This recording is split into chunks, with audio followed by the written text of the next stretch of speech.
So after years of avoiding the Pro Max iPhones, I finally switched back. And honestly, I didn't expect the iPhone 17 Pro Max to completely change how I think about upgrading my iPhone. Because for years, I've always gone for the bigger value iPhones, the Plus models, and more recently the iPhone Air, mainly because I wanted the bigger screen without paying the huge Pro prices. But this year, things changed. The battery life on the iPhone Air has honestly been my biggest disappointment. I've basically had to accept charging it in extra time every single day, and while I get used to it, it's definitely been a compromise. And then something hit me after making my Apple Watch Ultra video.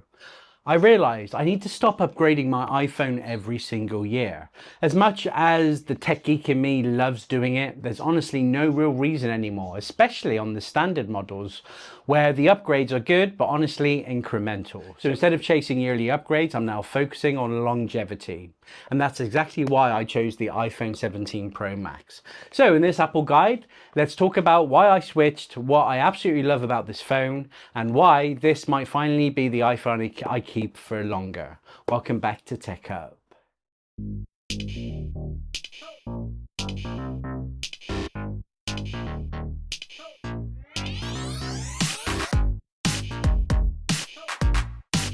So in this video, I want to talk through why I moved away from the iPhone Air, why battery life became such a big deal for me, why the iPhone 17 Pro Max feels different to previous Pro models, and the 5 things I absolutely love about the phone already. And honestly, this doesn't feel like just another yearly iPhone anymore. This feels like a proper long-term device.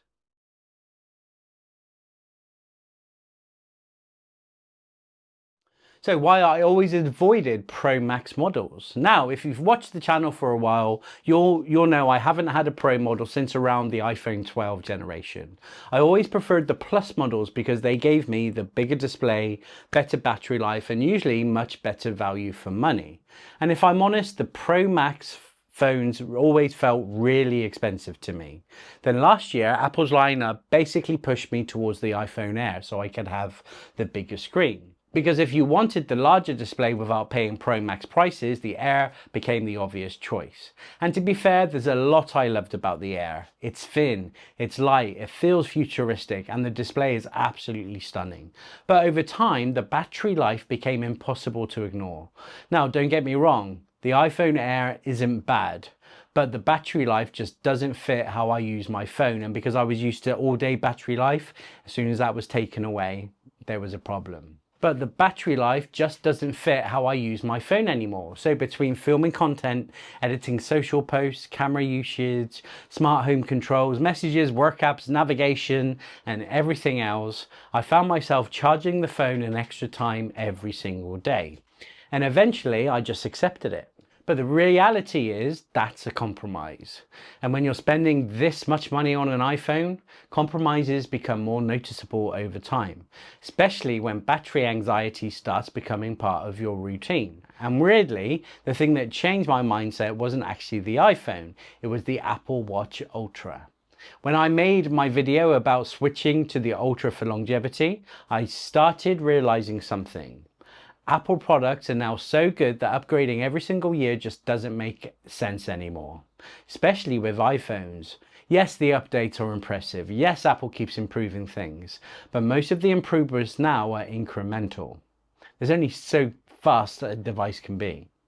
And I realized I was upgrading more because I'm a tech geek rather than because I actually needed to. So instead of chasing yearly upgrades, I want one amazing phone that I genuinely enjoy using for a couple of years. And honestly, the iPhone 17 Pro Max feels like that iPhone.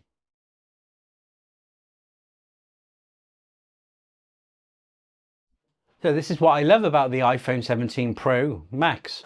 Number one, the aluminium design. This might actually be my favorite surprise. The new aluminium body design feels incredible. Yes, the phone is definitely thicker than the iPhone Air, and yes, you'll notice the extra weight, but honestly, it makes the phone feel properly premium, like you can trust it. It feels solid, it's durable, it's professional, like a true workhorse device that it is. Now, I'd show you now, but it's working right now as the camera for this video. The iPhone Air feels futuristic and elegant, but the Pro Max feels powerful, and weirdly, I actually prefer that. Next up, the color and the color options. So I wasn't brave enough to go for the orange one, but I was tempted with it. But Apple finally trying something bold again is fantastic to see. But in the end, I went with the blue one, and wow, the blue looks absolutely stunning in person. It's classy, it's professional, and it's modern, and depending on the lighting, it almost changes character. I generally think it's one of Apple's best pro colors in years. Now, just like all the other iPhones this year, the display. Now, one of the reasons I love the iPhone Air so much was that display. And thankfully, the iPhone 17 Pro Max keeps that same incredible experience. And it's just a touch bigger as well. It's bright, it's smooth, it's immersive, and just as beautiful to use as the Air is. So watching videos, editing photos, scrolling social media, everything looks incredible. And considering that's the main vessel of us communicating with these devices, it is spot on. And once you go to this size of display, it's very hard to go back. Now, number 4, of course, which made me start thinking about this, is the battery life. This is the big one. The battery life on the iPhone 17 Pro Max is honestly unbelievable. I genuinely think this is the best battery life Apple ever put into an iPhone. And for me, this changes everything. No battery anxiety, no midday charging, no constantly watching percentages. I just used the phone. And honestly, that freedom alone makes the upgrade worth it for me, especially compared to the compromises I was making with the Air. Now, number 5, and lastly, the cameras. This camera system is just ridiculous. Not only is it the best camera system Apple has ever made, but for me personally, this is probably the most important feature on my iPhone. As a content creator, I use cameras constantly, and it's being used right now. But even more importantly, this is about family memories. Holidays, days out, random moments with the kids. Your phone camera becomes your life archive. And the quality coming from this system is just incredible. Photos look stunning, video quality is unbelievable, the zoom is massively improved, and the consistency across all lenses is fantastic. It finally feels like there is no compromise.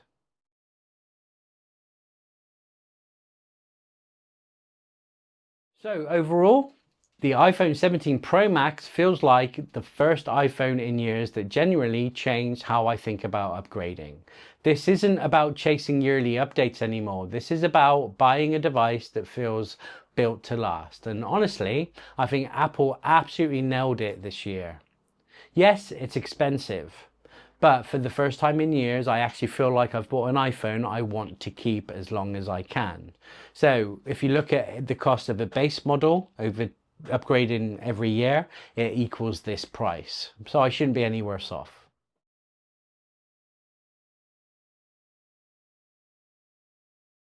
So let me know in the comments, are you still upgrading every year, or are you now focusing more on longevity too? And also, which iPhone are you currently using? And as always, please keep those comments kind.